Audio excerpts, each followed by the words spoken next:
I'm sick of marketers and other consultants making financial advisor marketing complicated. They tell you that you need to be on Twitter, that you need to be on Snapchat, that you need to be producing 5 blogs a week, that you need to have your SEO for your website well optimized, that you got to be on Facebook running ads. So basically you have to have 8 to 10 different things running all at once in order to grow your financial advisory practice. Rubbish, that's what I say. So we're going to take a leaf today out of Tim Ferriss's book. He wrote The 4-Hour Work Week. And one of his hacks is, what would this look like if it were easy or simple? And that's exactly what we're going to apply today to financial advisor marketing. I've got a simple 3 steps that I'm going to go through with you that you can apply today.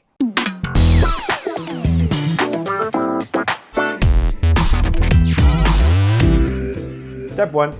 Target a hungry audience. One of the big mistakes that I see advisors make on a regular basis, whether they're very experienced or brand new, is they assume that every single person in the market who has a pulse and some form of a financial need is their potential audience. And that's just a recipe to get a lot of low value leads and for people to constantly question you in relation to price. What we recommend, and we've seen work fantastically well for most advisors, is really to drill down to a specific hungry audience. Now, how do you do that? Well, let me just be clear. Look at your current book of business. Look at who you've worked with previously and see if there's any obvious clusters within that book. So is there any sectors where you've had a lot of success with, or types of individuals? Maybe you've done a lot of work with doctors. Maybe you really like dealing with small business owners who are in the engineering sector. Maybe you really like dealing with senior professionals within the pharmaceutical industry. It doesn't really matter, but what does matter is that you're clear about who that audience is. And the reason why you want to be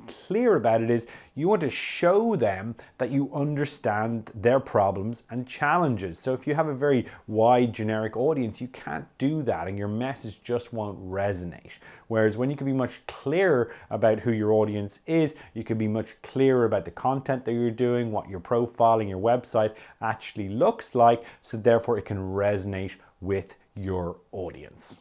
Step 2, position yourself as the expert. So your website, your LinkedIn profile, and your other social media profiles, you need to reposition them and change your messaging around and make it much more about the problems and challenges of your target audience. They don't care so much about you. What they really care about is, do you understand them? And that's what you have to demonstrate. So with your LinkedIn profile, for example, if you connect with someone or you message someone, they may take a very quick look at your profile. Generally, you'll have between 2 and 6 seconds to get their attention. And if you don't, they'll just hit the back button and go on about their day. So make it much less about you and much more about them. And this is why you need to be targeting a specific audience, because it's very hard to resonate that message unless you really understand who your audience actually is. Step 3, you need to add value and build relationships. So you've targeted your audience, you've been clear about making sure you're addressing their problems and challenges, and now you need to add value. How can you add value? By giving them, for example, an article that is, again, targeted to their problems and challenges. Maybe a video. It could be a how-to list. It could be a white paper. It could be a PDF download that they can check out, but it's something that's specifically targeted to them with their problems and challenges. When you do that and when you add value, you're not looking for anything in return. You're just trying to contribute to them.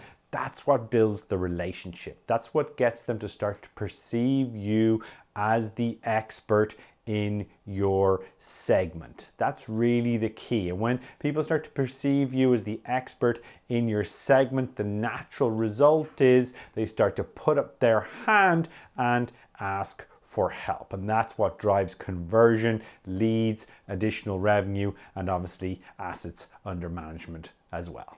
If you implement these 3 steps, you'll find your financial advisor marketing will be greatly simplified and much easier to implement. But the key to actually making this work is you need to be relentless about it, which means you need to do it day in and day out. And people often say to me, Paul, what's the best marketing strategy that I should apply in my business? And the answer is not this particular marketing strategy. The answer is actually the one that you actually implement, the one that happens every single day. Our chosen platform that we love to use that has worked the best in the past is LinkedIn, which is fantastic, but doesn't mean it has to be LinkedIn for you, but it's the one that you implement. It's the one that you actually deliver on every single day. That's what's really going to make the difference in growing your practice.